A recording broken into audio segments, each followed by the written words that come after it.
Bien, continuando con la exposición de nuestra anterior clase, habíamos establecido los primeros institutos jurídicos agrarios, ¿no? Habíamos hecho referencia a lo que fueron las normas agrarias de Mesopotamia, ¿no?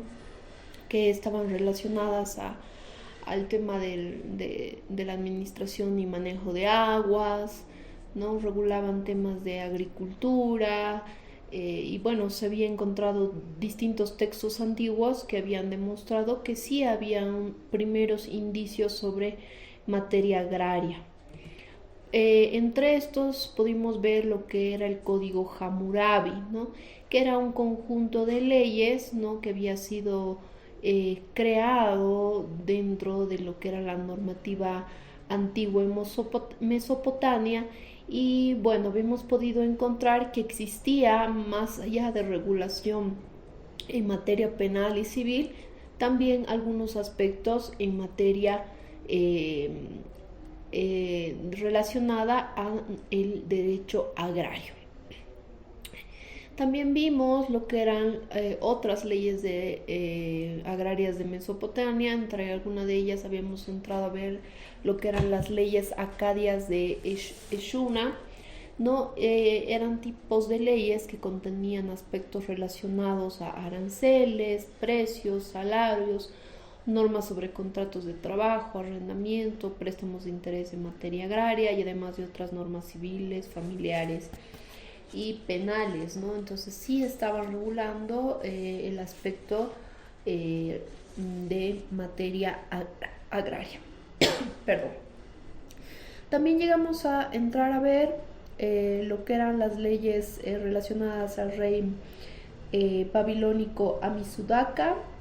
Hemos podido ver lo que eran las denominadas leyes asirias, las leyes neobabilónicas.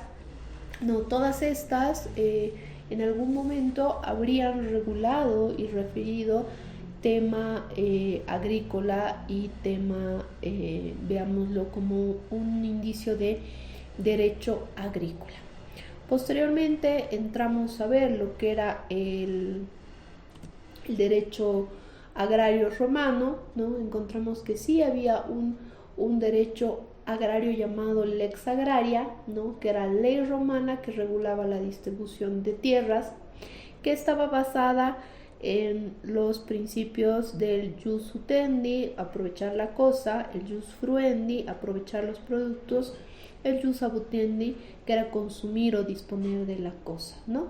Entonces habíamos podido ver que existían distintos tipos de tierras, ¿no?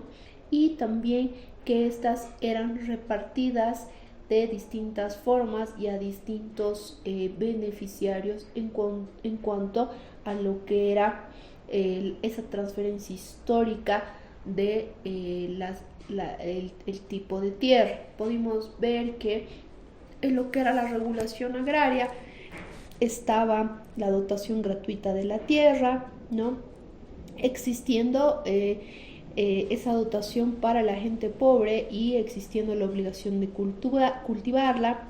También estaba aquella que realizaba el Estado por cuestiones de subasta pública, ¿no? Y aquella que estaba otorgada a veteranos de guerra o a los ciudadanos que Roma enviaba a formar colonias, ¿no? Entonces, esta era la primera institución en materia romana relacionado a lo que era la propiedad de la tierra. Posteriormente hemos podido ingresar a ver lo que eran las reformas agrarias romanas, ¿no? Estos habíamos podido entrar a ver que había los latifundios que estaban conformados por los patricios que buscaban mediante la concentración de la propiedad el conservar su poder, ¿no? Y muy pronto dejando de ser productivos, ya que su extensión hacía imposible tornar el equivalente del crecimiento de sus haciendas por lo que era el desarrollo de la frontera agrícola, ¿no? Y bueno, habíamos podido ya ingresar a ver que existieron reformas agrarias promovidas por Espurio, Casio, Licinio Craso y Cayo Lelio, ¿no? Estas reformas agrarias en el derecho romano buscaban una redistribución de la tierra, lógicamente aprovechando las extensiones incultas de los latifundios, ¿no? Se buscaba conformar unidades productivas en manos de pequeños agricultores, ¿no? Tanto en Italia y cuantos los países conquistados por Roma, ¿no? Así, en la imposición ya de estas modificaciones normativas es que se llegaron a crear las leyes licianias, ¿no? Estas establecieron, por ejemplo, una extensión máxima de 500 actos cuadrados, equivalentes a 65 hectáreas, con respecto al derecho propietario agrario. Ya en el año 134 ANE, el tribuno Tiberio Graco consiguió que el Senado aprobara una ley propuesta por la Asamblea Popular que consistía en una reversión automática de las tierras que no hubieran sido cultivadas, ¿no? Y esto se podía dar sin derecho a indemnización a sus poseedores. Tales latifundios que podían estar siendo afectados, ¿no? Por esta falta de cultivo en las tierras y esta generación de una figura ya introduciendo la reversión, eran dotadas a campesinos y a ciudadanos pobres que lógicamente quisieran dedicarse a la agricultura. Como resultado de esta reforma agraria, en su momento se constituyeron más de 8,000 pequeñas unidades productivas. Pero posteriormente, como ustedes pueden conocer en la historia, Tiberio Graco fue asesinado y su hermano Cayo, que también fue elegido tribuno, trató de proseguir con esta reforma iniciada por su hermano, pero posteriormente fue igual asesinado. Ya Julio César trata de recuperar parte de lo que era el llamado ager publicus, ¿no? Que era que se buscaba intentar una retribución productiva, ¿no? Y inicia una reforma legal dotando tierras fiscales expropiadas a grandes latifundistas entre los veteranos, los proletarios, ¿no? Que habían respaldado su carrera militar y política, ¿no? Sin embargo, el poder de los patricios terratenientes ofreció una resistencia tenaz contra estas reformas hasta el asesinato a manos de su hijo adoptivo Marco Junio Bruto, ¿no? Entonces se puede ver que se ha tratado de continuar con estas reformas normativas, pero ha habido una oposición que ha generado el fallecimiento de estos tribunos, ¿no? Entonces, de esta manera se consolidó la propiedad de la tierra en favor a los latifundistas, desapareciendo completamente las tierras fiscales, ¿no? Que también eran llamadas las ager publicus. Los latifundios en su momento, lógicamente por ser grandes extensiones territoriales, necesitaban mano de obra. ¿Y a qué mano de obra nos estábamos refiriendo? Lógicamente a mano de obra esclava, ¿no? Por lo que la Roma imperial sometía a esta condición a las poblaciones conquistadas.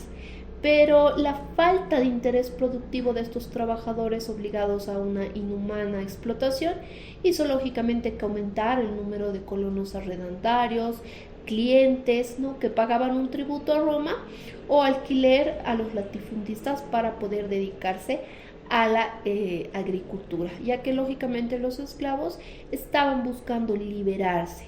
En cambio, los clientes y los también llamados ifeteutas buscaban consolidar su propiedad sobre la tierra sin tener que pagar rentas a los latifundistas. Ese fue un factor lógicamente fundamental para que podamos hablar hoy en día en una forma de decadencia de lo que ha sido el Imperio Romano, ¿no? Entonces, básicamente esas han sido las reformas agrarias que se dieron en el ámbito romano. Luego tenemos como otra de sus principales instituciones lo que es el Jus Vectigali y la Efiteusis. Los municipios arrendaban a perpetuidad las tierras de su jurisdicción a cambio de un tributo que era denominado el Vectigal, ¿ya? Esto era un tributo. y los arrendatarios de este tipo fueron conocidos como colonos. El jus agrovectigali le confería a su beneficiario el usufructo, así como el derecho a la sucesión y la cesión de esta propiedad, ¿no? Este arrendamiento perpetuo se iba perdiendo solamente cuando el colono incumplía su deber de pagar oportunamente el tributo denominado vectigal. La efiteusis consistía en el arrendamiento perpetuo que otorgaba el Estado, en ese momento podía ser el emperador o el cónsul, de tierras incultas o también llamadas tierras fiscales, para extender o consolidar un dominio, debiendo obligatoriamente ser cultivadas por el colono arrendatario. Por esta razón se ha entendido de que se debía pagar, además del cultivo, se debía pagar puntualmente lo que era el censo o también llamado tributo, ¿no? Lógicamente el expansionismo romano ha determinado que esto fuera la principal forma de tenencia de la tierra, ya que no solo los municipios, sino también el Estado, sino que también los grandes propietarios recurrían a esta institución para conseguir que la tierra fuera cultivada. La muerte del efeteuta, es decir, del colono arrendatario, el abandono de la tierra o el incumplimiento del tributo era lo que determinaba la reversión de la tierra a favor del propietario original, que podía ser el Estado, el municipio o los terratenientes, ¿no? En la época de Justiniano desaparecieron las peculiaridades individuales de estas formas de enajenación, tanto del vectale como el efiteusis, y fueron considerados lógicamente extintos, ¿no? Se empezaron a hablar de nuevas figuras que estaban relacionadas a la dotación u otorgación de derechos sobre la tierra. Bien, como última principal institución de lo que fue el derecho romano, tenemos el cultivo de la tierra como fundamento de tenencia, ¿no? Estaba relacionada a la posesión de la tierra. Independientemente del título en el cual se fundara, este se extendía si no se cultivaba. El res nullius, o sea, la tierra de nadie, no solo estaba constituido por las tierras no ocupadas, sino también por aquellas que podían haber sido abandonadas por 2 años o más. En este último caso se denominaba res derelicta, la misma que podía ser ocupada por cualquiera que la cultivara, ¿no? Como se apunta en general en el derecho romano, permitía el abuso de la tierra, pero no su abandono, ¿no? Entonces puede afirmarse que el fundamento de la propiedad agraria en el derecho romano era la obtención de frutos y no así la adquisición por cualquiera sea el título, ¿no? De ellos que se infiere que la esencia del derecho de propiedad agraria no era un ejercicio de dominio como tal sobre el suelo, sino de lograr frutos obtenidos de la tierra, ¿no? En esta misma dirección, los restos de cosechas consistentes en frutos abandonados en un terreno por sus propietarios podían ser libremente apropiados por quienes los recogieran, ¿no? Y este era un derecho que se denominaba espigueo. Las instituciones del derecho agrario romano han sido fuente casi de todas las legislaciones posteriores que han regulado el tema agrario o tema de derecho propietario, ¿no? Se ha podido identificar que estarían ligadas lógicamente a la historia legal, así como intentos de modernización de legislación agraria contemporánea, por ejemplo, en nuestro país. Si nosotros vemos el derecho civil boliviano, podemos encontrar que existe muchas similitudes con lo que era la regulación del derecho, el derecho romano en materia de derecho propietario, que lógicamente se diferencia del derecho agrario, ¿no? Pero se puede dilucidar que el derecho romano ha establecido también, así como las normas mesopotamias, primeros indicios y primeras regulaciones en materia de derecho agrario. Bien, habiendo concluido este aspecto, nos toca entrar a ver lo que son las principales bases teóricas y doctrinales de lo que es el derecho agrario. De acuerdo a la doctrina, en primer lugar tenemos lo que es la revolución de precios y el colapso del mercantilismo, la fisiocracia y el producto neto de Kensnay, el liberalismo y la renta de la tierra, la crítica de Marx en la renta de la tierra, el trabajo y sus frutos como valor de la tierra y como aprobación de ella. Vámonos a lo que fue la revolución de precios y lo que es el llamado colapso del mercantilismo. Entre los siglos XV y XVI se produjo en Europa un fenómeno que fue considerado impresionante por su dinámica, que era básicamente ambivalente, ¿no? Por una parte se dio la inflación hacia los precios que estuvieran en permanente movimiento de ascenso, al punto que cada bocado de pan tenía un precio diferente mientras un consumidor normal se alimentaba con él. Adam Smith, en La riqueza de las naciones, refirió en algún momento que el trigo llegó a valer mucho más que la plata, ¿no? Los economistas y administradores no se explicaban las causas, ¿no? Había una petición de las Cortes de Carlos V en España que afirmaba que la causa principal del aumento de los precios del pan y de otros alimentos estaba relacionada a que los extranjeros especulaban con toda la clase de provisiones, ¿no? López de Gamora fue uno de los primeros en 1558 que mencionó la gran cantidad de plata y oro que había llegado a las Indias, aunque los seguidores de él como Prudencio Sandoval mencionaban otras causas presumiblemente relevantes como el lujo y la sociedad de las mujeres, ¿no? Juan Bodino, por ejemplo, estableció de manera precisa el fenómeno y las causas principales de lo que era este fenómeno.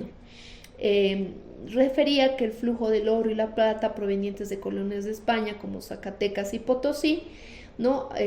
Al que se sumó en España Sancho de Moncada, estarían generando esta revolución en los precios, ¿no? En todo caso, ese colapso de la economía europea fue tan dramático que satanizó el oro y a la plata. Sin embargo, ya habían dado soporte vital a otra revolución, la llamada revolución industrial, ya que aquellos que poseían metal precioso extraído de colonias de nuestro continente podían comprarlo, todo generando una demanda agregada impresionante. Aunque por la misma razón han descuidado lo que era la construcción de un aparato productivo manufacturero o industrial, ¿no? Desarrollando una psicología señorial, ¿no? Que consideraba denigrante y solo era reservado a los villanos, ¿no? Ensuciarse las manos en un taller o en una fábrica, ¿no? Entonces, bajo ese sentido, es que en España, que no era Europa, el mercantilismo lógicamente periclitó, dando paso a otras doctrinas como la fisiocracia, ¿no? En ese sentido, tendríamos que entrar a hablar de lo que fue la fisiocracia y el producto neto de Kensnay.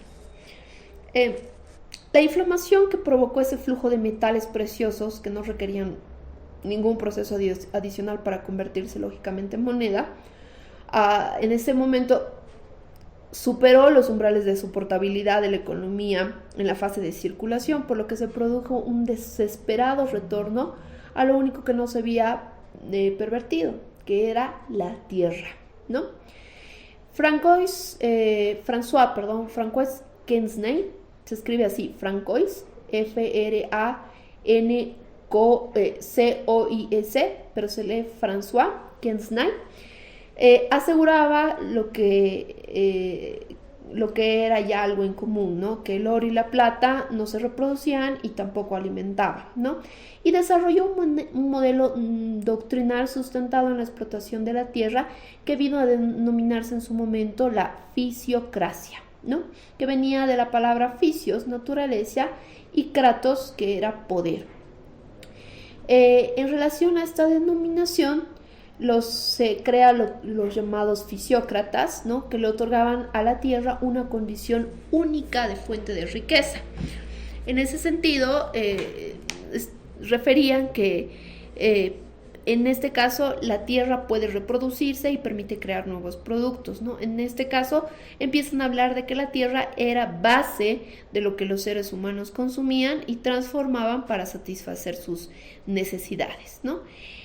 Kensnay, de acuerdo a lo que nos dice la historia, era un terrateniente que había sobrevivido al colapso del mercantilismo y la monarquía absoluta, y clasificó los procesos económicos y sus agentes de la siguiente manera. En primer lugar, en primera clase propietaria, en segundo lugar, la clase productora, en tercer lugar, la clase estéril. Con relación a la clase propietaria, se refería a los dueños de tierra, ¿no?, que eran también dueños de la riqueza y lógicamente señalaba que también estaban comprendidos entre estos los productores, aunque no realizaban un trabajo agrícola, pecuario o agroindustrial, ¿no? Y refería que en esta clase propietaria el derecho de propiedad sobre el suelo hacía también que sea de su propiedad los frutos, ¿no? Entonces comprendía al soberano, a los terratenientes y a los recaudadores de impuestos que vivían del excedente del valor creado por los agricultores y consumían los bienes producidos por las otras clases sociales, ¿no? En segundo lugar, la clase productora estaba constituida por los trabajadores de la tierra. Estos eran los colonos, los aparceros y arrendatarios, ¿no?, que utilizaban su fuerza de trabajo para movilizar factores productivos de la tierra y crear riqueza, ¿no? Entonces se entendía que estos hacían renacer el cultivo de la tierra, las riquezas agrícolas de una nación, y por este fin tenían que pagar rentas anualmente a los propietarios de la tierra.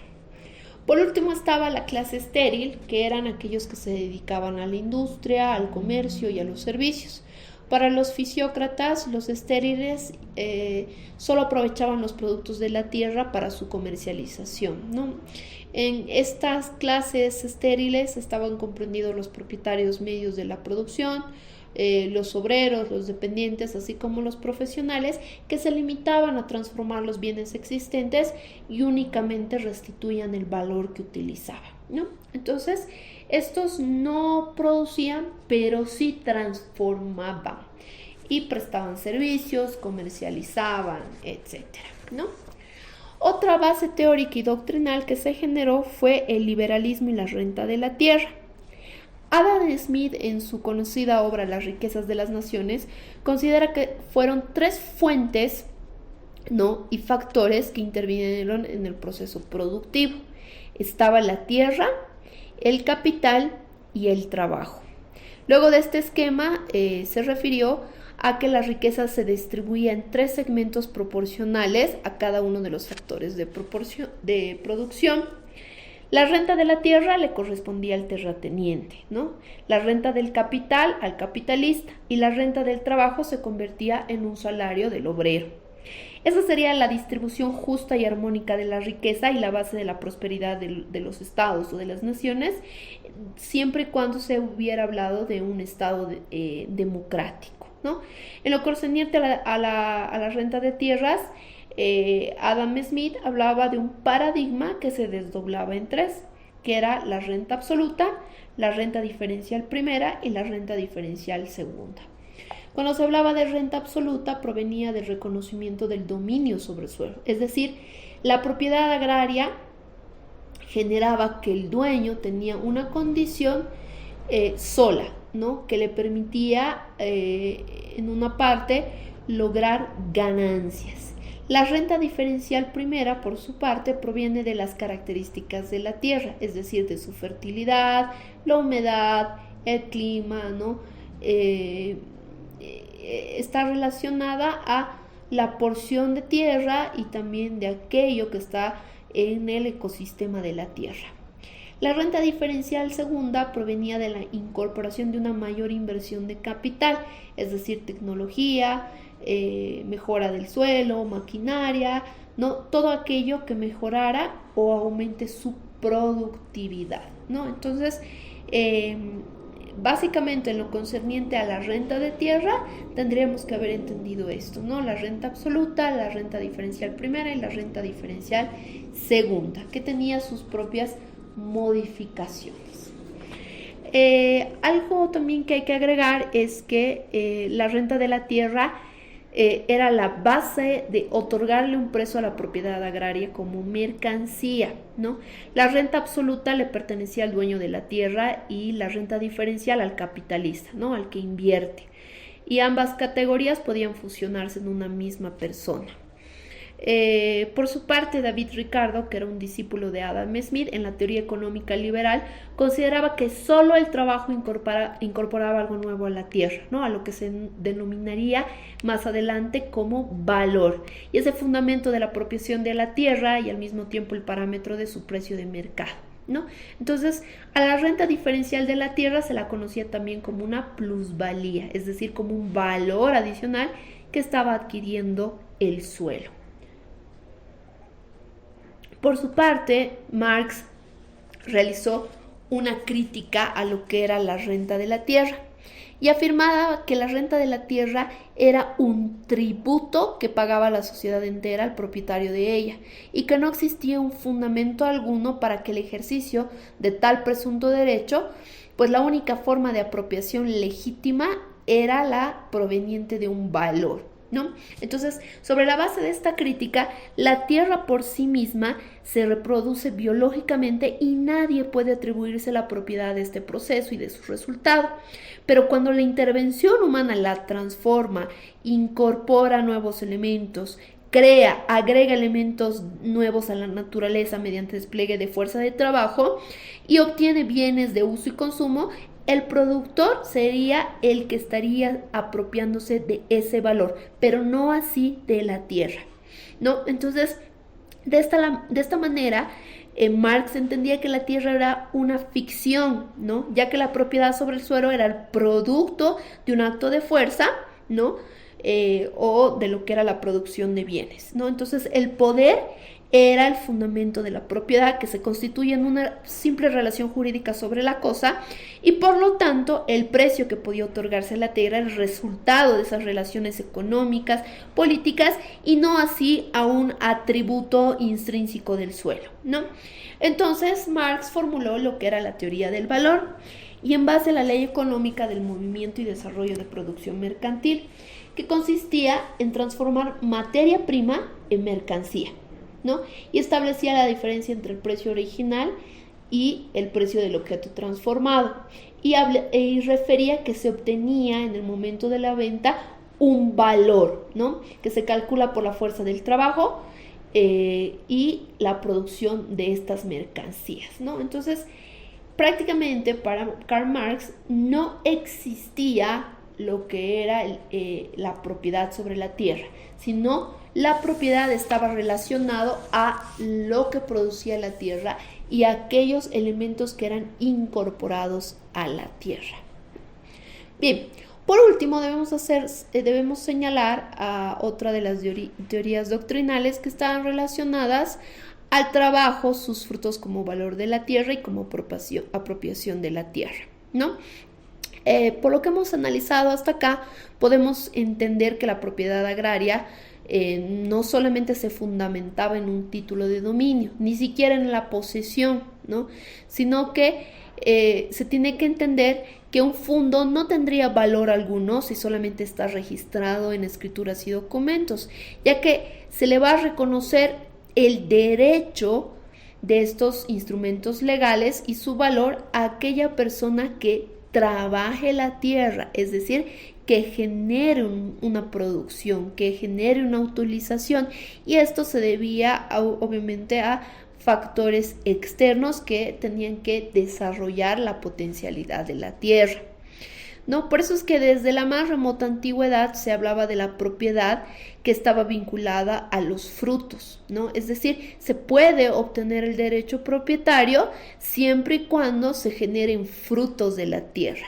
Es así que se empieza a hablar de que la tierra es de quien la trabaja, ¿no? En la actualidad, en Bolivia nosotros hablamos de la función social y la función económico-social. Es decir, no me basta que yo tenga mi título ejecutorial que me señale que tengo el derecho propietario sobre la tierra, sino que también tengo que trabajar la tierra, tengo que generar un beneficio, tengo que generar una producción, y esto está estrictamente ligado a la función social o a la función económico-social. Bajo esta teoría, el trabajo y los frutos que se generen en la tierra estarían permitiendo generar un valor de la tierra y por tanto permitiría establecer el derecho propietario de la tierra. ¿no? Entonces, por esta razón, el trabajo o la percepción de los frutos le estarían dando valor a la tierra y de esta manera el derecho propietario sobre la tierra existiría, ¿no? El derecho de obtener de ella productos y bienes que ésta puede ofrecer, ¿no? Entonces, el valor comercial de la propiedad agraria no depende, por lo tanto, de las condiciones físicas o la posición geográfica, sino de la capacidad social de utilizarla y lograr mayor o menor beneficio de la tierra. ¿Y cómo se hacía? Mediante el trabajo, mediante su utilización, ¿no? Entonces, bajo este sentido, la mejor posición geográfica o su extensión no establecían el valor de la tierra, sino el lograr obtener frutos. No, si bien este no ha sido el parámetro de selección para la propiedad agraria, en ese momento político-económico se estaba entendiendo que la producción sí le estaba dando valor. En ese sentido, la tierra sin el trabajo no tendría un valor y por lo tanto sería un espacio baldío, ¿no? O sea, prácticamente esta teoría nos estaba señalando de que la tierra solo iba a obtener valor cuando ésta fuera debidamente trabajada y generara producción o frutos. Bien, con eso habríamos concluido nuestro segundo tema y bueno, al finalizar este tema tenemos una actividad y se va a generar también el foro y el chat para que ustedes puedan realizar sus dudas y consultas y va a estar todo a su disposición para que puedan realizar cualquier duda, cualquier consulta, cualquier aporte. También se les va a proporcionar, además del material audiovisual, la presentación de las diapositivas y material complementario relacionado al tema del día de hoy. Con eso entonces estaríamos concluyendo. Muchas gracias.